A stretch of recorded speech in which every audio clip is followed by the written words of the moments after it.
मोतीपुर नामक गांव में बटुकलाल नाम का एक आदमी रहता था। बटुकलाल के दो बेटे थे, सुरेश और श्याम। दोनों ही बेटे एक नंबर के आलसी और निकम्मे थे। हे भगवान, ये कैसे बेटे मेरी किस्मत में लिख दिए हैं। इनका बाप बूढ़ा हो गया है और काम कर रहा है, मगर इन निकम्मों को कोई फर्क ही नहीं पड़ रहा। बटुकलाल अकेले ही खेती किया करता था। उसके दोनों बेटे कभी उसकी मदद करने नहीं आते थे। अरे कभी तो मेरे साथ खेतों पर चलो और मेरा हाथ बटाओ। पिताजी मुझे सोने दीजिए, मैं बहुत थक गया हूँ। अच्छा, ऐसा कौन सा काम कर लिया है तूने जो तू थक गया है? अरे पिताजी, कई घंटों से बैठे बैठे थक गया हूँ, अब सोने दीजिए मुझे। हे भगवान, क्या करूं मैं इसका।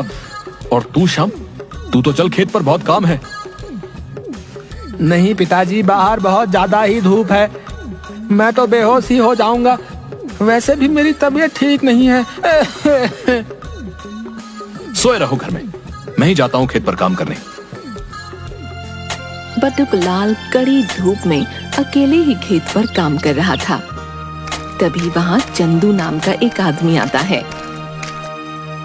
बटुकलाल जी, इस कड़ी धूप में आप क्यों काम कर रहे हैं?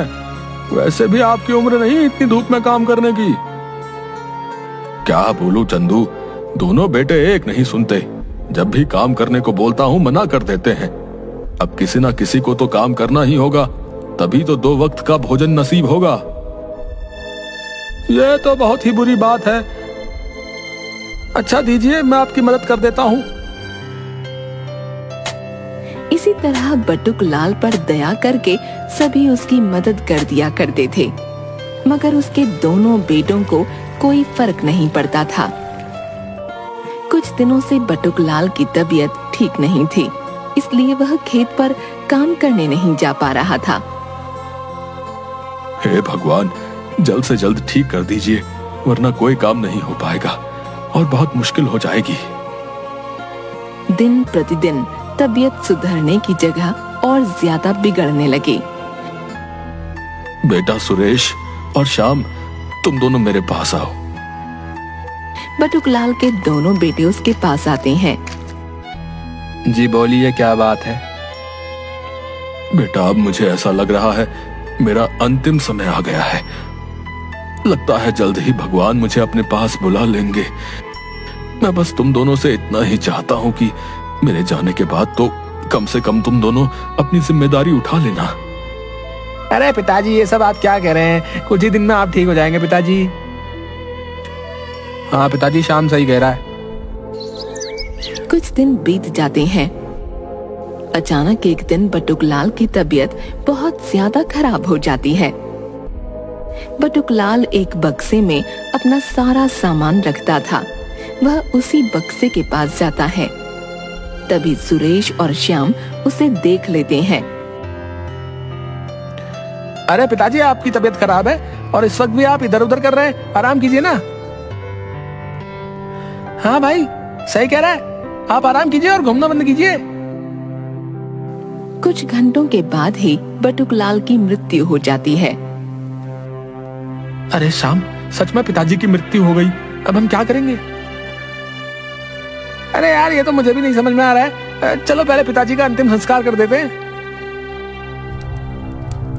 बटुकलाल के अंतिम संस्कार के बाद सुरेश और श्याम पहले की ही तरह घर में सोए रहते थे। जो भी बचे हुए पैसे थे सभी खत्म हो जाते हैं। अरे श्याम, अब तो पैसे बचे नहीं, आगे हमारा काम कैसे चलेगा? पता नहीं, हम कोई ना कोई उपाय तो खोज ही लेंगे, लेकिन खेत पर काम करने नहीं जाएंगे। हाँ भाई, सही कहता है, हम काम तो नहीं कर सकते। बचपन से अब तक हमने काम नहीं किया, अब क्या काम करेंगे? गांव में कल्लू बाबा आते हैं। वह गांव के सभी लोगों की समस्या सुन रहे थे और उसका हाल बता रहे थे। कल्लू बाबा के पास चलेगा क्या? सुना है वो सबकी समस्याओं का हल बता रहे हैं। अभी तो सो रहा हूँ, शाम को चलते हैं और अपनी समस्या बताते हैं। अच्छा ठीक है, फिर मैं भी सो लेता हूँ, शाम में ही चलेंगे। शाम के वक्त श्याम और सुरेश बाबा के पास आते हैं। प्रणाम बाबा जी, कृपया हमारी समस्या का हल बताइए। हाँ हाँ जरूर, क्यों नहीं, बताओ बच्चे, क्या समस्या है तुम्हारी? हाल ही में हमारे पिताजी की मृत्यु हो गई है। जब पिताजी थे तब पिताजी काम करते थे। अब तक हम दोनों ने कोई काम नहीं किया, इसलिए आगे भी काम नहीं करना चाहते। आप कोई ऐसा उपाय बता दीजिए जिससे हम बिना काम किए पैसे कमा सकें और घर बैठे पहले की तरह खा सकें। ये तो बहुत बड़ी समस्या है। अच्छा, सोचता हूँ मैं क्या कर सकता हूँ। एक काम करो, तुम दोनों कल मेरे पास आओ, मैं कुछ सोच कर रखता हूँ। जी ठीक है, जैसा आप कहें। दोनों वापस घर आ जाते हैं। बाबा जी जरूर हमारी समस्या का हल निकाल लेंगे। हाँ, मुझे भी यही लगता है। अगले दिन सुरेश और श्याम वापस कल्लू बाबा के पास आते हैं। बाबा जी, आपने हमारी समस्या का हल निकाला? हाँ, मैंने कुछ सोचा है। तुम दोनों ये बताओ, तुम्हारे पास खेत तो है ना? जी बाबा जी। ठीक है, एक काम करो, तुम दोनों इस पर अपने हस्ताक्षर कर दो। मैं तुम लोगों को हर महीने इतने पैसे दे दिया करूंगा, जिससे तुम दोनों को काम करने की कोई आवश्यकता नहीं होगी। क्या सच में ऐसा हो सकता है? हाँ जरूर, क्यों नहीं। फटाफट दोनों उस कागज पर हस्ताक्षर कर देते हैं। ये लीजिए बाबा, हस्ताक्षर हो गए। अब हम अगले महीने आपके पास आते हैं? हाँ जरूर, क्यों नहीं। दोनों बहुत खुश थे। वाह सुरेश, बाबा जी ने तो हमारी सारी समस्याएं खत्म कर दी। हाँ, बाबा जी ने तो कमाल कर दिया। एक महीना बीत जाता है। दोनों भाई बाबा जी के पास आते हैं। बाबा जी, हमें पैसे दे दीजिए। 1 महीने हो गए, हमने बहुत तकलीफ से ये महीना गुजारा है। अब आप हमें पैसे दे दीजिए। पैसे? किस बात के पैसे? अरे आप भूल गए, पिछले महीने ही तो हमारी बात हुई थी। तुम दोनों कामचोर आलसी तो हो ही, साथ ही तुम लोग मूर्ख भी हो। तुम दोनों ने अपनी सारी जमीन मेरे नाम कर दी है। अब इस पर तुम लोगों का कोई हक नहीं। निकल जाओ यहां से। और हाँ, एक बात सुन लो, बिना मेहनत किए तुम्हें कोई पैसे नहीं देने वाला। पैसा कमाना है तो मेहनत तो करनी ही पड़ेगी। ये आपने हमारे साथ अच्छा नहीं किया। चलो चलो, निकलो यहां से। कल्लू बाबा गांव में और भी कई लोगों को मूर्ख बनाकर भाग जाते हैं। श्याम, ये हमने क्या कर दिया? बहुत गलत किया हमने। अब हमारी स्थिति और भी ज्यादा बुरी हो जाएगी। बिल्कुल ऐसा ही होता है। उन दोनों की स्थिति और भी ज्यादा बुरी हो जाती है। खाने को एक दाना भी नहीं बचता है। घर में पड़े सभी डब्बों में देखते हैं, कहीं कुछ खाने को मिल जाए। हाँ, चल यही करते हैं। सुरेश और श्याम घर में रखे सभी डिब्बों को खोलकर देखते हैं, मगर उन्हें खाने के लिए कुछ भी नहीं मिलता। पिताजी सही कहते थे, हमें कोई काम कर लेना चाहिए था। अगर हम अपने खेत पर भी काम करते, तब भी कम से कम खाने के लिए तो होता ही। हाँ भाई, मुझे भी इस बात का बहुत दुख है। पिताजी की याद में दोनों भाई बहुत जोर जोर से रोने लगते हैं और बक्से में बंद उनके सभी सामान को निकालकर देखने लगते हैं। ये देखो सुरेश, पिताजी की पगड़ी। इस पगड़ी को पिताजी किसी शुभ अवसर पर पहना करते थे। बाकी दिन वो इसे हाथ भी नहीं लगाते थे। हाँ भाई, मुझे याद है। ये पगड़ी बहुत ही ज्यादा खूबसूरत है। रुक, मैं इसे पहनता हूँ। जैसे ही सुरेश उस पगड़ी को पहनता है, उस पगड़ी में से एक चमकीला पत्थर नीचे गिरता है। देख, इस पगड़ी से चमकीली पत्थर गिरी।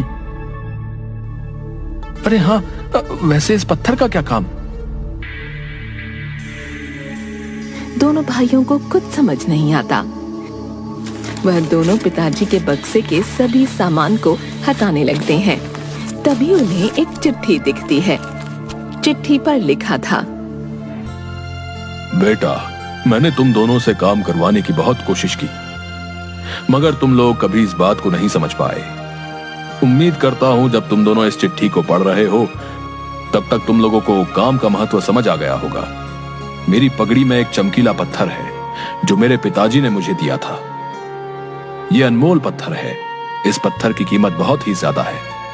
मेरे पिताजी ने कहा था जब भी मैं बहुत बड़ी मुसीबत में पड़ूं तो इसका इस्तेमाल करूं, मगर मेरी जिंदगी में मैंने कभी ऐसा मौका नहीं आने दिया जिससे मैं इसका इस्तेमाल करूं। अगर तुम लोग बहुत ही ज्यादा मुसीबत में पड़ो तो इसका इस्तेमाल जरूर करना। मेरे बच्चों, मैं तुम दोनों से बहुत प्यार करता हूं। चिट्ठी पढ़कर दोनों की आंखों में आंसू आ जाते हैं। याद है सुरेश, हमने पिताजी को इस बक्से के पास देखा था। शायद उस वक्त पिताजी यही चिट्ठी लिख रहे थे। हाँ भाई, मुझे याद है। उन दोनों को अपनी करनी पर बहुत अफसोस होता है।